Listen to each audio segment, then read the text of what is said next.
It's tabletop time. I'm Dave, and today I'm bringing you the Stormbird. So what is a Stormbird? Well, a Stormbird is a giant resin model from a company called Forge World. Forge World is a part of Games Workshop, who produce the Titanic game Warhammer 40,000. Warhammer 40k is already a very expensive hobby, and Forge World pushes it into the extreme. In this video, I'll be going into the full process, step by step, of how I built it, and also my trials and tribulations along the way. The first thing we needed to do was actually build the Stormbird and get a sense of scale and what we'd be working with. Now, what ultimately saved me a lot of trouble was Rob asking Murray to clean the Space Bears bits. Rob was referring to the prize winners of our recent challenge, where we printed out a whole bunch of Space Bears bits that are available on the Tabletop Time My Mini Factory store. But Murray misunderstood this, and he spent the better part of half a day carving off chunks of resin gates, sanding, filing, and cutting the Stormbird.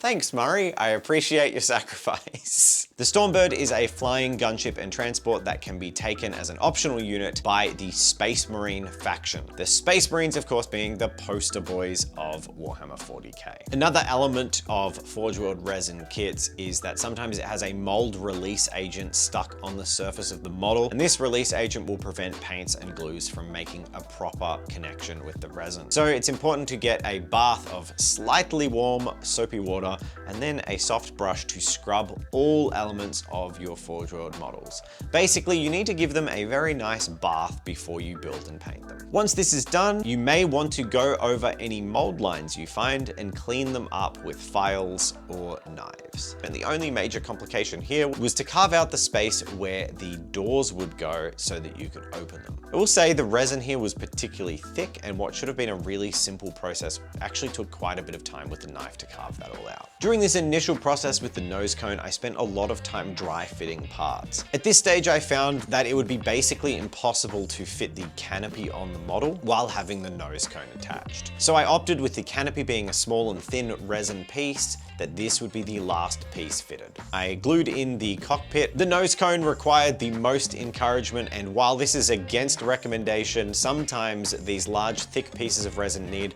maximum encouragement. So I poured boiling water directly into a cup and used that to bathe the nose cone so that when I placed it on the front, I could really rapidly bend the surfaces around it and get it to make a nice fit on the body of the Stormbird. The next section I was going to work on was the interior of the Stormbird. There's a few bulkheads that you install that also provide structural support. I glued them up the center of the vehicle. So it was at this stage that I decided to put in a bit of a paint job. I came in with some Chaos Black spray and liberally sprayed from every angle to make sure all the resin color was covered up nicely.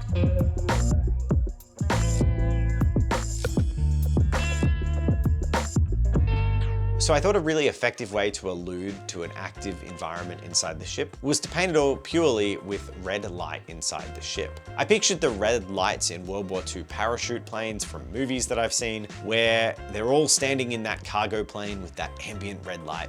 And it just evokes the feeling of a transport plane. With that done, it was time to glue on the floor of the ship, which went on relatively easily, and then the central panel, which was a massive hunk of resin that went between the two bulkhead doors.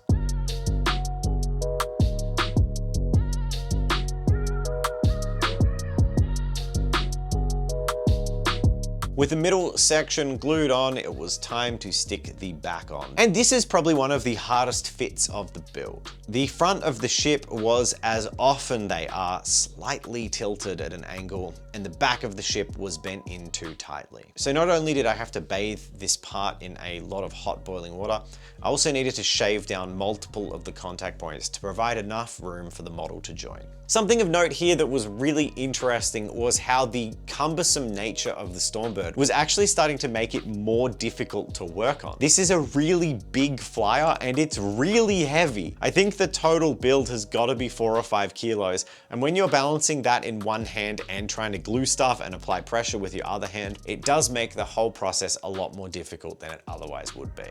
So it was time to flip this whale that was getting even more heavy. So I began working on the upper details. There are a couple of small twin heavy bolters on mounts that I gave a bit of a spray when I did the interior of the the vehicle, and it was time to glue these together and glue them into their hard points. With the rear gun on, I could grab the central part of the fuselage, put it in some hot water, and then bring that up. It was a little bit warped, but because it was a thinner component, it was quite easy to bend down over the shape of the Stormbird. Once it was bent a little bit in the warm water, it was a really snug fit, and I could start to see the Stormbird coming together. Due to this, I test fitted a couple of parts on the sides.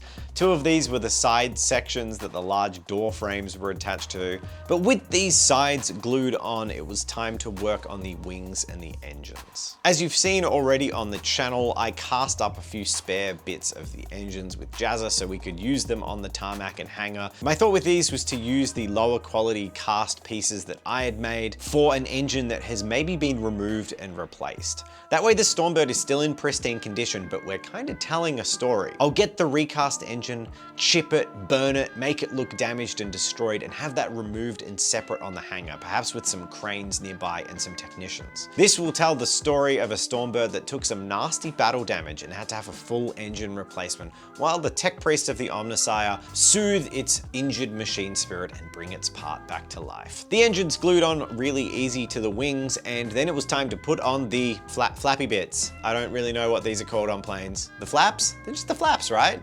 The bit that go up and down and make the plane go up and down. Well, they're on the wings, and my gosh, they are awful.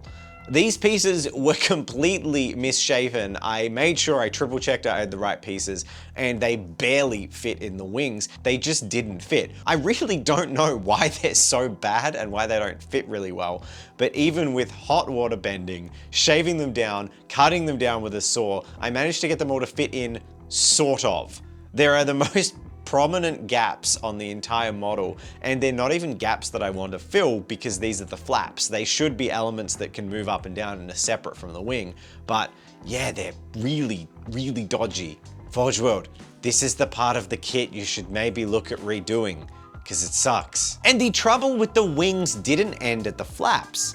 You see, the missile mounts in the instructions are wrong. They're just wrong. The instructions are incorrect. They tell you to mount the missiles in a certain way and then mount those on the wings. However, when you actually do this and look at the way they're mounted, these missile mounts are designed to go the other way around. There are specific tags on the kit and on the missile mount that allow them to be placed perfectly snugly backwards. Forwards, they don't glue on properly. And it isn't just me, it is 100% the instructions are wrong. They're wrong. So with the trials and tribulations of the wings, I grabbed them, glued them onto the model, held them for ages, carefully glued. So much glue, just a ridiculous amount of glue. I could have pinned them, but I'm lazy, so I didn't. Moving on. Wings done, it was time to do the stabilizers. These were the smaller sections, and actually one of the sections I cast up. Those engines went on and they were pretty easy to glue on top. Very large contact points and quite easy to get in place. To have come this far with the kit, I think I've done pretty well for a large Forge World kit. It's gone together all right. We've had our road bumps, but you know, it's been okay. These side doors, holy crap, they were just too big. There's no other way to put it. They were about 1.5 mils too large for the slot that they were supposed to go into. The back door was also loose as a goose, and it would not stay closed. I got a 3mm drill bit and bored in a hole into where it latches and the door itself, and glued in some 3mm neodymium magnets. This has definitely proven enough to keep the door shut and allows me to open and close the door at will.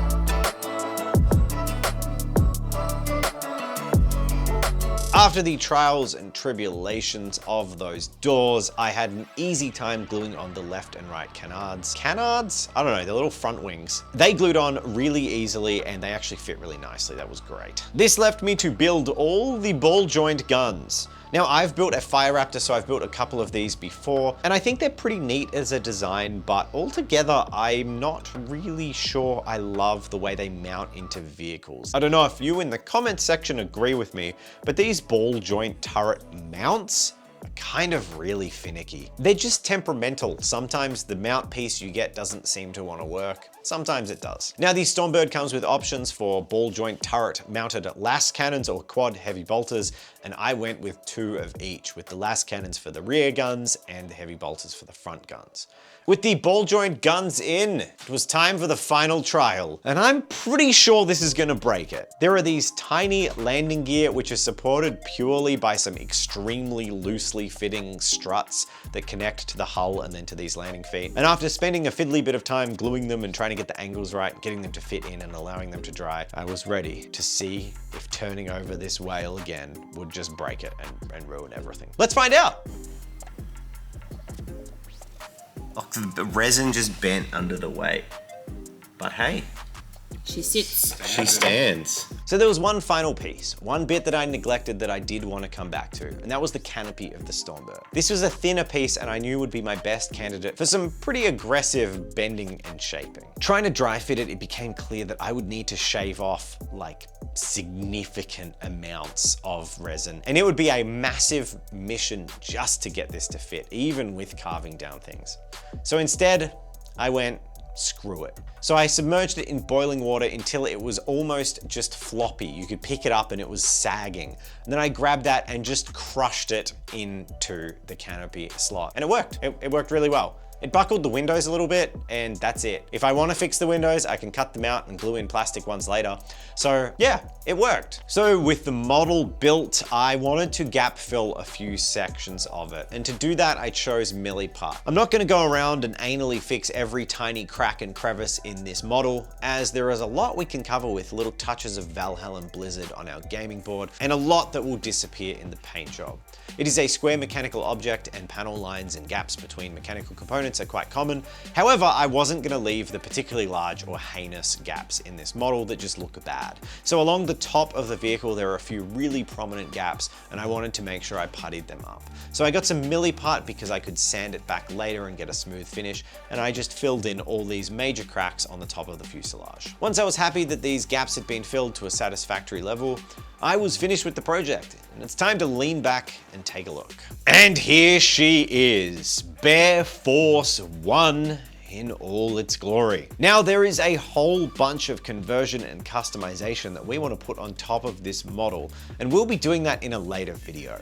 We've decided that it is not simply enough to green stuff some custom pieces on our kit, and we actually are going to design some custom Stormbird parts that you'll be able to grab for your own Space Bears forces on our My Mini factory. I'd like to thank the patrons of this video for, as always, supporting us. There is no way we could have ever looked at getting a Stormbird without the support of all you patrons, and it is going to make the coolest second battle report for our kill team environment. Have I mentioned that? This is going to be part of a kill team report, and we are going to be doing a battle report on it, so it will be coming as soon as we finish the game board. Oh! It's so goddamn heavy! Okay, we lost the void shield generator. Here it is, it's done. I mean, you've just seen it in the reveals. It was a cool process, and it's going to be awesome to see this on a kill team board. And for reference, it's very big. This is actually the majority of a kill team board. We've tested it on the board, and it was longer than the board was wide. So the nose is actually going to be poking off the end of the kill team board to allow us to make the board we want to make. It's huge. It's been crazy. Thank you again for watching. I hope we're we're shedding parts. Yeah, we're gonna make custom Space Bears doors for those, don't worry. So I really hope you enjoyed this more like in-depth. We don't usually do this where I just go in and like in-depth build a kit. But we did because it's a huge kit and you only get one opportunity to do these kinds of things. So if you never get to own a Stormbird and you just wanted to see it, I hope you've enjoyed this. Here it is. It will be moving on to its next stage of life very soon. So thank you all, and yeah, I'll see you in the next video.